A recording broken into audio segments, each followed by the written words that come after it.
ગુજરાત ફર્સ્ટમાં ડિજિટલમાં દર્શકોનું સ્વાગત છે.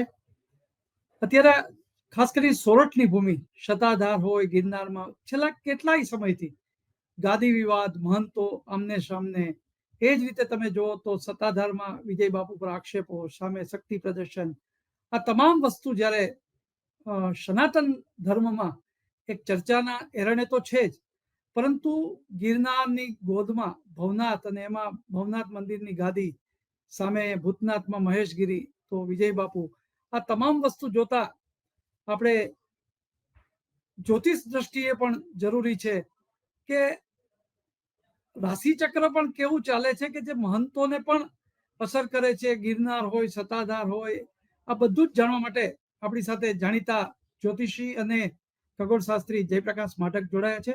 જયપ્રકાશ માઢક, આપનું સ્વાગત છે. જયપ્રકાશભાઈ, છેલ્લા કેટલાય સમયથી ખાસ કરીને સોરઠની ભૂમિ, સંતો, શુરા અને સાવજની ભૂમિ, આધ્યાત્મિક નગરી, જ્યાં શ્રદ્ધાળુઓ માથું ટેકવવા જાય છે, એવી આ ગિરનારની ભૂમિ, ત્યાં છેલ્લા કેટલાય સમયથી ભૂતનાથ અને ભવનાથના જે મહંત છે હરિગીરી અને મહેશગીરીનો વિવાદ તાજો જ છે. ત્યાં છેલ્લા એક સપ્તાહથી તો વિજય બાપુના આક્ષેપોનું પણ સત્તાધાર જેવી આસ્થા, જેની કહું ને કે જપ તપની ભૂમિ ઉપર આ વિવાદો છે, એ વિવાદો અત્યારે જેને કહી શકાય કે એક ચર્ચાના અરણે છે. સનાતન ધર્મને માટે પણ એક ચર્ચા વસ્તુ છે કે આવું કેમ. આપની પાસેથી એ જાણવું છે કે રાશિ ચક્રને કારણે ગિરનાર હોય, સત્તાધાર હોય, મહંતો હોય, આ વિવાદો છે, એને આપણી દ્રષ્ટિએ જ્યોતિષ શાસ્ત્રની દ્રષ્ટિએ કઈ રીતે મૂલવો છો આપ? નમસ્તે ધર્મેશભાઈ. એમાં એવું છે કે આ બધું જગત ગ્રહોને આધીન છે. જે કઈ ઘટનાઓ બનતી હોય છે એમાં ગ્રહો કંઈક ને કંઈક ભાગ ભજવતા હોય છે. હાલ છેલ્લા કેટલાક સમયથી 2-2.5 વર્ષથી શનિ કુંભ રાશિમાં ચાલે છે. હવે શનિદેવ છે ન્યાયના ગ્રહ કહેવાય છે અને દંડના દાતા કહેવાય છે. અને કુંભ રાશિ એ વાયુ તત્વની રાશિ છે.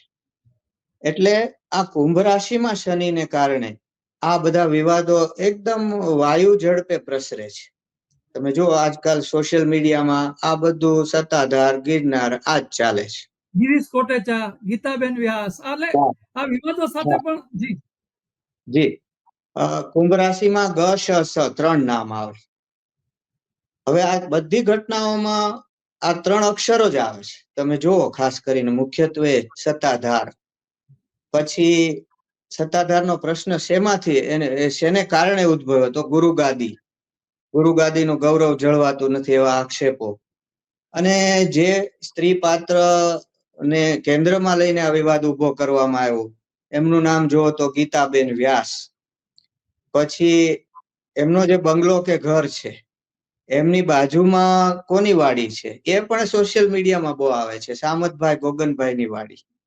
તો આવું બધું ચાલે. એમાં નરેન્દ્રભાઈ સોલંકી, નરેન્દ્રભાઈ આવે, ગોવિંદ બાપુ આવે, આ બધું સત્તાધારમાં આવે કુંભ રાશિ. અને ગિરનારની વાત કરીએ, ગિરનાર પોતે જ કુંભ રાશિનું નામ છે અને જુનાગઢનું પ્રાચીન નામ છે, ઓરિજિનલ નામ છે ગિરિનગર છે. અને ત્યાં સૌથી પહેલા આ વિવાદ ઉભો થયો હોય તો જુનાગઢના જે ભૂતપૂર્વ મેયર ગિરીશ કોટેચા, જેમ આપે કહ્યું, એમણે આક્ષેપોની વણઝાર શરૂ કરી. એમાંથી આ બધો વિવાદ. એમણે એવું કીધું કે સનાતન ધર્મમાં બંને મહંતો લડો છો એ યોગ્ય નથી, પણ પછી એના સામે આક્ષેપો આવ્યા સીધા જ. હા, એમના સામે આક્ષેપો આવ્યા. એમના પત્ની સામે પણ પ્રશ્નો ઉઠાવવામાં આવ્યો. એમનું નામ પણ યોગાનુયોગ ગીતાબેન છે.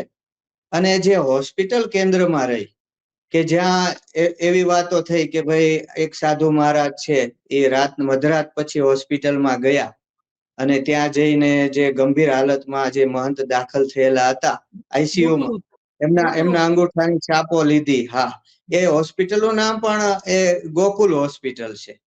અને આ જે આખો સમગ્ર ઘટનાક્રમ ગિરનારનો છે એ પણ ગાદી, એક મહત્વની ગાદીને કેન્દ્રમાં રાખીને જ છે. સનાતન ધર્મ તો ખરો જ.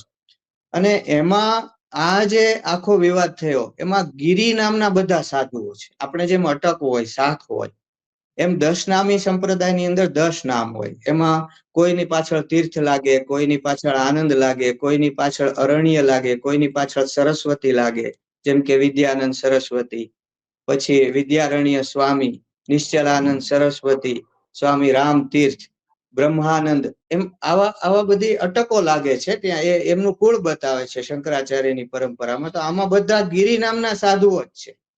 તો આ રીતે ગિરનારની અંદર પણ આ કુંભ રાશિનું મહત્વ, સત્તાધાર પણ કુંભ રાશિમાં શનિને કારણે, આ બંને જે વિવાદો છે એ આને કારણે ઉદ્ભવ્યા છે.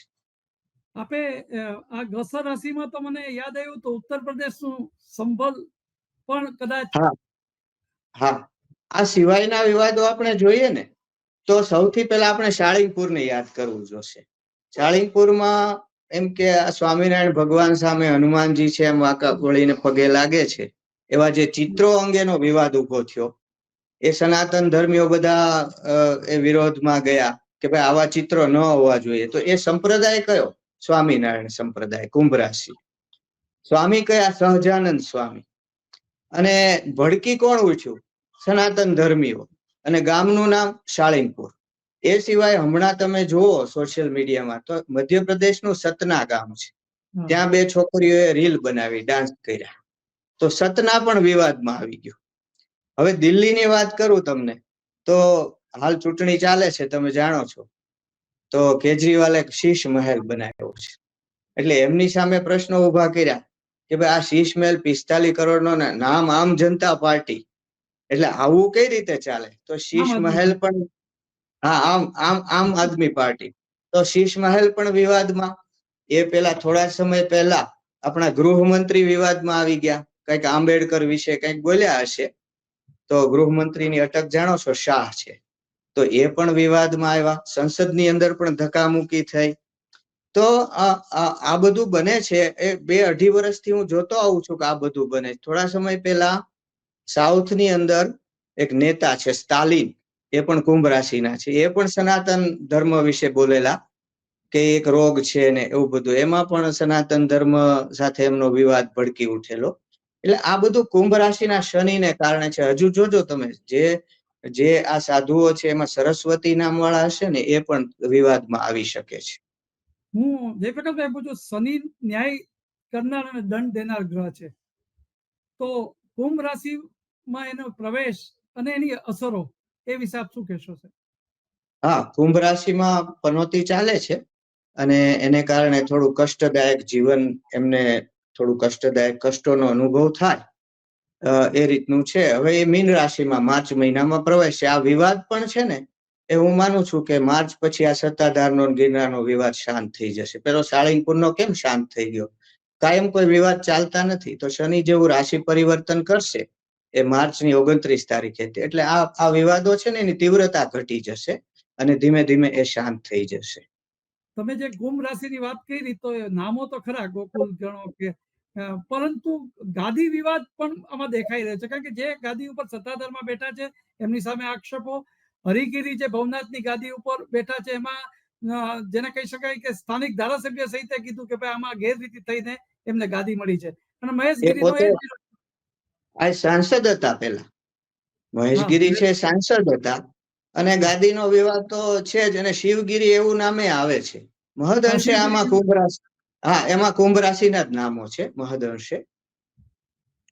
તો આ સમગ્ર ઘટનામાં તમે જે પરિભ્રમણનું જે છે, ખાસ કરીને શનિનું, એ મોટે ભાગે આખા દેશમાં કે તમે જે બધી ઘટનાઓ બતાવો છો, પણ જ્યારે સનાતન ધર્મ ગિરનાર આસ્થાનું કેન્દ્ર છે, સત્તાધાર આસ્થાનું કેન્દ્ર છે, ત્યારે આ વિવાદ થોડોક વધુ પેલો જગ્યો છે અને એને કારણે લોકોને ઠેસ પણ પહોંચે છે આસ્થાને કારણે. શું લાગે છે કે કદાચ આ જે કહો કે આ વક્રી દશા કે શનિની આ ક્યાં સુધી ચાલશે? એમ તમે કહો છો માર્ચ સુધી, પણ આના પરિણામો કેવા હોઈ શકે?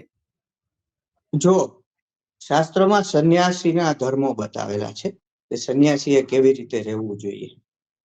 તો એ ધર્મો જ્યારે ચૂકાય ત્યારે કંઈક ને કંઈક એની અસરો તો, અનિષ્ટ અસરો તો પડવાની જ છે.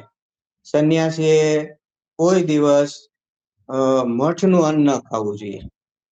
અભોજ્યમ મઠિનમ અન્નમ, એને મઠનું અન્ન ખવાય નહીં, કારણ કે એમાં પંચનો પૈસો આવતો હોય અને મઠ એને ઘર પોતાનું બનાવાય નહીં. સંન્યાસીએ એ અનિકેત અને અનગ્નિ રહેવો જોઈએ, એને અગ્નિનો ત્યાગ કરવો જોઈએ, ભિક્ષા માગીને જ ભોજન કરવું જોઈએ, પોતે જાતે પણ રંધાય નહીં, એને માટે ભિક્ષા અમૃત સમાન છે.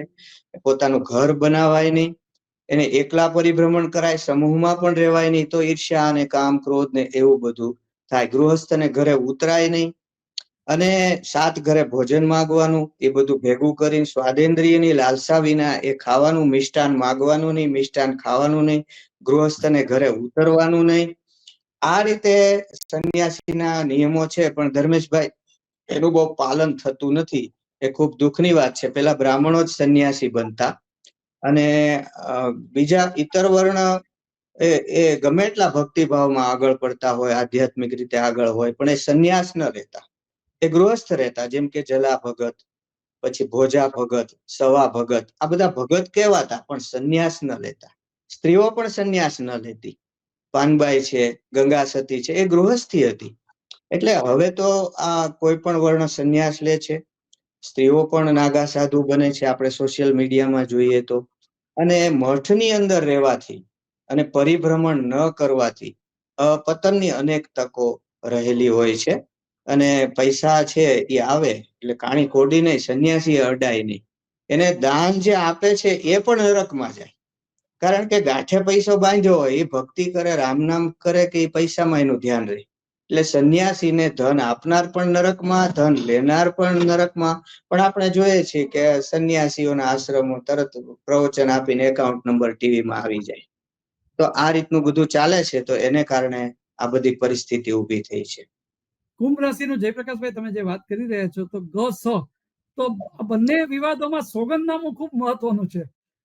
એટલે એ પણ સોગંદનામું, કારણ કે નરેન્દ્ર બાપુ છે, આપા ગીગાના ઓટલા, એમણે આખું જે બતાવ્યું કાલે પ્રેસ કોન્ફરન્સમાં, એમણે કીધું સોલંકી નરેન્દ્રભાઈ, સોલંકી નરેન્દ્ર બાપુ, નરેન્દ્ર બાપુએ કાલ પ્રેસ કોન્ફરન્સ કરી ત્યારે કીધું મારે કોઈ ગાદી નથી જોતી, પણ ત્યાં કલેક્ટરને નિમો, એસપી, બીજું ફક્કડની ગાદી હોય છે, સંસારીની નથી, સત્તાધારની. તો હું તો કે સંસારી છું, નરેન્દ્ર બાપુ એવું કીધું. પણ એમણે પણ છે ને એક થેલો ભરીને સોગંદનામા બતાડ્યા અને માર્કિંગ કરીને કે ભાઈ આ રીતે આના પછીની આ ગાદી હોવી છે. આવું જ મહેશગીરી પણ જયારે પ્રેસ કોન્ફરન્સ કે એક રણકાર કર્યો એને કાર્યક્રમ જાહેરમાં, ત્યારે પણ એમણે પછી સોગંદનામા કાઢ્યા કે આ સોગંદનામા. અને કાર્યક્રમનું નામ હતું સત્યનો રણકાર. એ પણ કુંભ રાશિ, સત્યનો કુંભ રાશિ. એટલે કુંભ રાશિમાં જેને કહી શકાય કે પૂરેપૂરું ઘેરાઈ ગયું હોય, ગિરનાર, સત્તાધાર. કારણ કે કેટલાક સાધુ સંતોને આ વસ્તુ પસંદ નથી, કારણ કે જે લોકો આવતા હોય એને સીધું જ આ ટોકિંગ પોઈન્ટ થાય, હેડલાઇન બને સમાચારની, દરરોજે નવો વિવાદ આવે, એ યોગ્ય ન જ હોઈ શકે. પણ આ સોગંદનામું એવું છે કે જે આ બધાના એવિડન્સ તરીકે હોય છે, અનુગામી, ગાદીપતિ. એટલે એમાં પણ કુંભ રાશિનો છાંયો, જેને કહેવાય ને શનિની છાયા હોય છે, એવું લાગે છે. હા, એમાં શું છે કે સંન્યાસ જુદી વસ્તુ છે અને મઠાધિપતિ બનવું એ જુદી વસ્તુ છે. આ દશનામી જે સંન્યાસીઓ છે, શંકરાચાર્ય જે પરંપરા શરૂ કરી, એમાં પેલા સાધુઓ છે ને, એ સંન્યાસના બધા ધર્મોનું પાલન કરતા, તીર્થાટન કરતા, કે એક જગ્યાએ રહેતા નહીં, ચાતુર્માસ સિવાય ક્યાંય રહેતા નહીં. અને પછી એમાંથી અમુક છે મઠની અંદર રહેવા લાગ્યા. એટલે મઠની અંદર રહે એટલે મેં આપને કહ્યું એમાં અનેક આવી સમસ્યાઓ ઊભી. ગાદી માટે જો મઠની અંદર સંપત્તિ હોય એટલે ઝઘડા વધે, ગાદી કબજે કરવા માટે આવા સોગંદનામા કરવા પડે કે હું જ વારસદાર છું, આવું બધું થાય. એમાં હત્યા સુધી મામલો પહોંચી જાય છે. સોમનાથ શું કામ લૂંટાયું? કારણ કે ત્યાં સોનું હતું. તો જ્યાં સંપત્તિ હોય, લક્ષ્મી હોય, ત્યાં વિપદાઓ આવતી હોય છે. એટલે આ જે મઠના અધિપતિ થવું, મઠમાં રહેવું, એ ખૂબ જ જોખમી છે. અને સંન્યાસના ધર્મોથી એ વિચલિત થઈ જાય છે માણસ. સંન્યાસ લીધા પછી મઠમાં રહેવું ને એ બહુ સારું નથી મારી દ્રષ્ટિએ. શાસ્ત્રમાં પદ્મપુરાણમાં છે કે મઠનું અન્ન ન ખાવું જોઈએ. પણ આ મઠ પ્રથા વધી ગઈ અત્યારે. પેલા ગૃહસ્થો છે એ જ ઘરમાં રહેતા અને સાધુઓ છે બહાર પરિભ્રમણ કરતા. હવે ઉલટું થયું છે કે ગૃહસ્થો બિચારા ઘરની લોન માટે ભટકતા હોય, માંડ લોન મળે ને ઘર થાય, અને સાધુઓને મોટા મોટા બંગલામાં રહેતા હોય, રજવાડી બંગલાઓ, આશ્રમો, બધું રજવાડીને એની અંદર મહાલતા હોય. તો આ રીતે સાધુઓ ધનવાન થયા અને ગૃહસ્થો દરિદ્ર થયા. તો આવી રીતે ઉલટું જે થયું છે એ કળીકાળની અસર છે. જયપ્રકાશભાઈ, બરાબર. એક તો 12 વર્ષે કુંભ પણ છે, અને આ રાશિને ને કુંભને આ કોઈ સ્નાનને કે કઈ અનુરૂપ કઈ વાતચીત જ્યોતિષ શાસ્ત્ર ના, કુંભ રાશિમાં શનિ છે, પણ એ શનિ કુંભ રાશિમાં છે એને નાને કોઈ કુંભ મેળાને સંબંધ નથી. એ દર 12 વર્ષે થાય છે. એને કુંભ મેળા. પરંતુ મેળામાં એમને રાહત થાય કે એવું કઈ જે કઈ હશે કે આ ઘસ વાળા જે હોય કે એ શાંત થઈ જાય પેલા સ્નાન પછી, કે એવું કઈ ખરું આપને? ગંગા સ્નાન પછી, હા, ગંગા સ્નાન પછી શું છે ધર્મેશભાઈ, કે પાપ ધોવાય છે. તો ઘણા કે તો બધા પાપ કરીને ગંગામાં ડૂબકી લગાવી આવે. પણ એ કયા પાપ ધોવાય છે? પાપ બે પ્રકારના હોય છે. એક તો જયારે માણસ કોઈ પાપ કર્મ કરે ત્યારે મનમાં એક છાપ પડતી હોય છે, સંસ્કાર. એ દ્રઢ થતા જાય જેમ જેમ પાપ કરતા જાય. એને પણ પાપ કહેવાય, જે મનની અંદર સંસ્કાર પડ્યા કે જે દ્રઢ થાય છે. અને બીજું કે જે કર્મ કર્યું એ આખા બ્રહ્માંડની સફર કરીને પાછું એની ઉપર પડે. એ કર્મનું ફળ એ રીતે પણ મળે. તો ગંગામાં સ્નાન કરવાથી આપણા મનના જે સંસ્કાર રૂપ પાપ છે એ ધોવાય છે. જે કર્મો કર્યા હોય એ ધોવાતા નથી. હવે કુંભ સ્નાનમાં કરોડો લોકો ઉમટી પડશે, ગંગા સ્નાન કરશે, બહુ સારી વાત છે. અને સંન્યાસીઓ અને સાધુઓ બધા ઉતરી પડશે, એટલે બહુ સારી વાત છે. ખૂબ સારો કુંભ મેળાનું આયોજન છે યોગીજીનું, અને બહુ ખુશ થવા જેવું છે. પણ એમાં સાચા સંતો કેટલા એ જોવું પડશે. કારણ કે સંન્યાસી એ ક્રોધ કરવાનો ન હોય. સ્નાન માટે પણ ઝઘડો કરે છે કેટલાક સાધુઓ, કે પેલા અમે નાહીએ. એમાં શું છે કે મૂળ જે અખાડા વાળા છે ને એને બનાવવામાં જ એટલા માટે આવ્યા છે કે વિધર્મીઓ સાથેની લડાઈ માટે. અને નાગા સાધુઓ છે ને એની રચના જ એટલા માટે. હા, એટલે એનામાં થોડો ક્રોધી સ્વભાવ તો હોવાનો જ છે. એટલે એ ક્યારે ઝઘડી પડે એ કઈ નક્કી નહીં. એટલે હું તમને એ જ કહું છું કે સંન્યાસ એ આખી અલગ વસ્તુ છે. અને પછી સંન્યાસીઓ જયારે મઠમાં રહેતા થઈ જાય છે ત્યારે કેટલીક બાબતો એવી હોય છે કે જેમાં આપણે એવું ન કહી શકીએ કે સંન્યાસ ધર્મનું પાલન થાય છે. એવું બનતું હોય છે. એ જોખમી એનું ભય સ્થાન છે. હવે તમને એમ થાય કે તો પૈસા વગર આ મઠ ચાલે કેમ?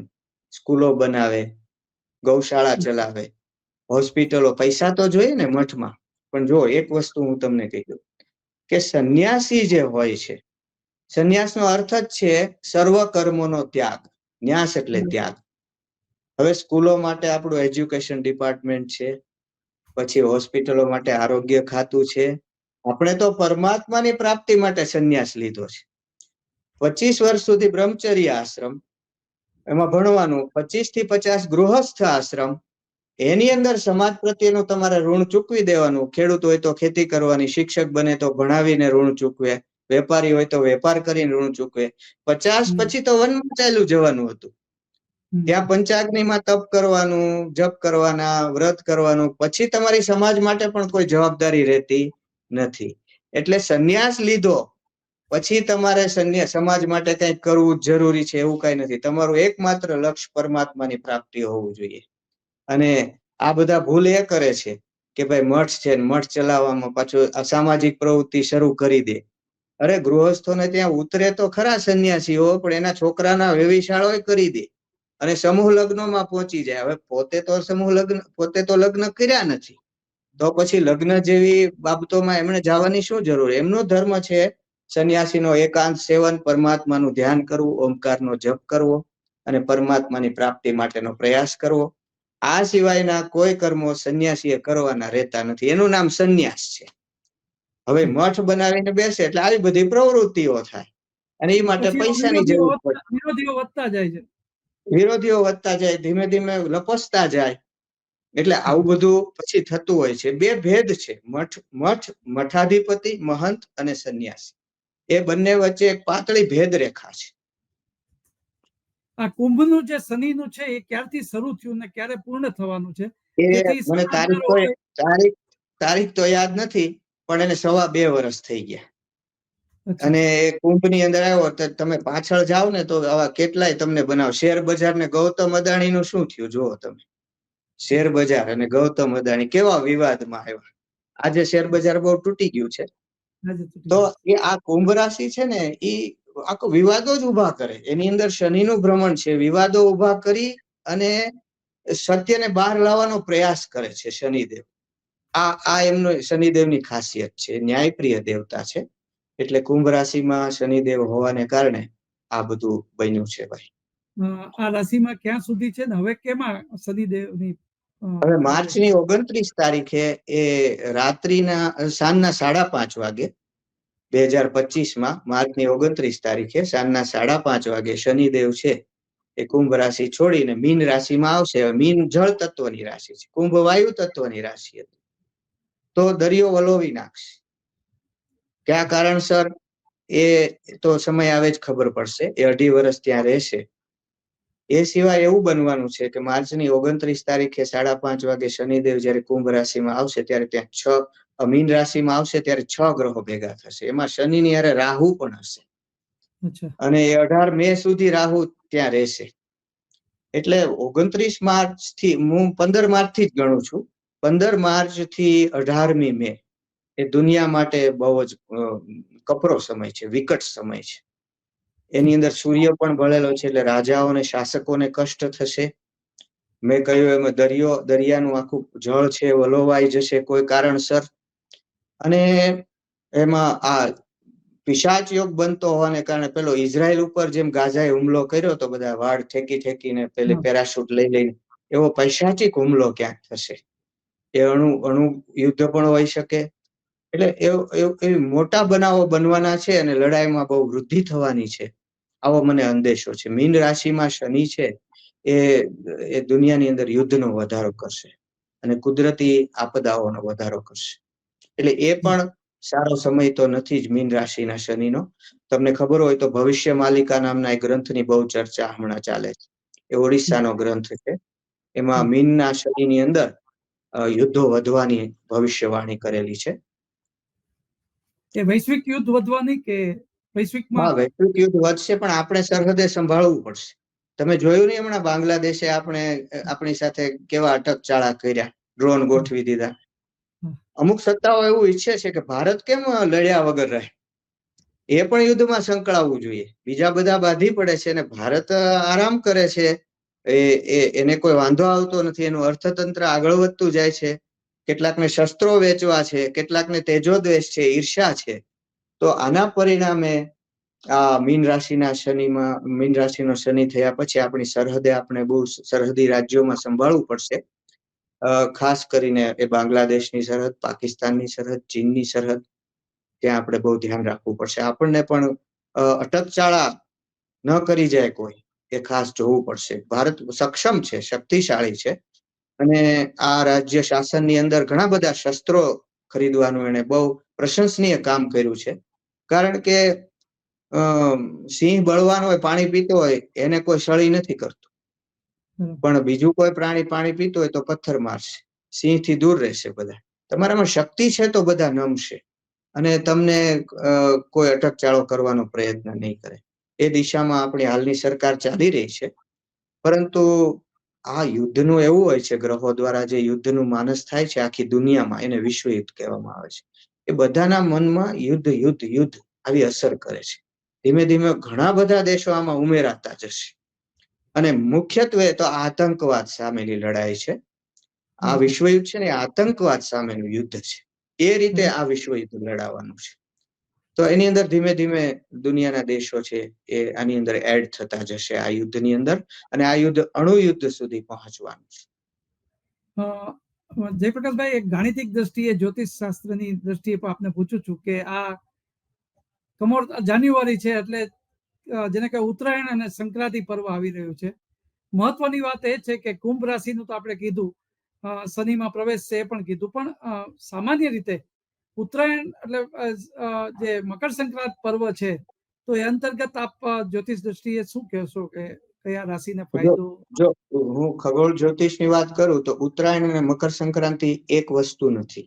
આપણે ત્યાં મકર સંક્રાંતિ એમ લખે છે અને સામે ઉત્તરાયણ લખે છે. પણ ઉત્તરાયણ તો એટલે સૂર્ય જે પૂર્વ દિશામાં ઉગે છે, ધીમે ધીમે ઉત્તર તરફ એનું ઉગવાનું ખસતું જાય છે. સૂર્યોદય ધીમે ધીમે ઉત્તર તરફ ખસતો જાય એ બરાબર. તારીખ 21-22 ડિસેમ્બર થી જ શરૂ થઈ જાય છે ઉત્તરાયણ. અને બરાબર. પછી 14 તારીખે સૂર્ય મકર રાશિમાં પ્રવેશ કરે છે. એને આપણે મકર સંક્રાંતિ કહીએ છીએ. તે દિવસે દાન દેવાનું હોય છે. એમાં ખાસ કરીને તલના દાનનું મહત્વ હોય છે. તલથી નાહવાનું મહત્વ હોય છે, પાણીમાં તલ નાખીને. અને તે દિવસે બાજરીની ઘૂઘરી પેલા કરતા, અને એ ઘૂઘરી લઈને કન્યાઓ ગરીબ માણસોને ખવડાવવા માટે જતી. અને પતંગ તો ચીનની શોધ છે હો. ચીન છે ને જેમ આપણે સરહદે ઘૂસ્યું છે ને, એમ આપણા તહેવારોમાં ઘૂસ્યું છે. પતંગ અને ફટાકડા ચીનની શોધ છે. એટલે એ આપણે કઈ હતું નહીં પેલા, પણ દાન કરવાનું અને જપ કરવાના, એનું અનેક ગણું ફળ મળે. આ મકર સંક્રાંતિ હતી. અને ઉત્તરાયણમાં જે દેહ ત્યાગ કરવાનું મહત્વ, કે એ વખતે શું છે કે સૂર્યનો પ્રકાશ, ઉર્જા આપણને ઘણી બધી મળી રહે છે. એટલે એમાં જે દેહ ત્યાગ કરે એ સ્વર્ગમાં જાય, પાછો પૃથ્વી ઉપર ન આવે. ભીષ્મ પિતામહે જે દેહ ત્યાગ કરેલો, આ રીતનું એનું મહત્વ છે. રાજી. એક અંતિમ પ્રશ્ન એ પૂછું છું કે તમે કીધું સત્તાધાર, ગિરનારની સાનિધ્યમાં સંતોનું, આ થઈ બધા ગિરી કે મહેશગીરી, હરિગીરી કે વિજય બાપુ આની વાત થઈ. પરંતુ સામાન્ય માણસને અત્યારે ગસ રાશિમાં કુંભ જેમાં જે શનિનો પ્રવેશ છે, ત્યારે એની સામેનો ઉપાય એક આપ બતાવી શકશો કે શું હા, કરવાથી થોડી રાહત રહે? હા, છે ને, હનુમાન ચાલીસા. હનુમાનજીને શનિદેવ સાથે સારું છે. કેમ કે રાવણના કેદમાં હતા શનિદેવ, ત્યારે હનુમાનજી એમને છોડાવેલા. એટલે હનુમાનજીની ભક્તિ કરે ને શનિદેવ પીડા આપતા નથી. હનુમાન ચાલીસા, સુંદરકાંડના પાઠ કરવા જોઈએ. હનુમાનજીને આસન આપીને પીપળાનું પૂજન કરવાથી શનિદેવની પનોતી નડતી નથી. અને દશરથ રચિત શનિ સ્તોત્ર આવે છે. દશરથ રાજાએ જે શનિદેવની સ્તુતિ કરી, એ મોબાઈલમાં સાંભળવી, મોઢે ન આવડતી હોય તો શાંતિથી બેસી જવું. મોબાઈલમાં દશરથ રચિત શનિ સ્તોત્ર ટાઈપ કરો એટલે વાગે, શાંતિથી સાંભળવું, એટલે માનસ પાઠ થઈ જાય.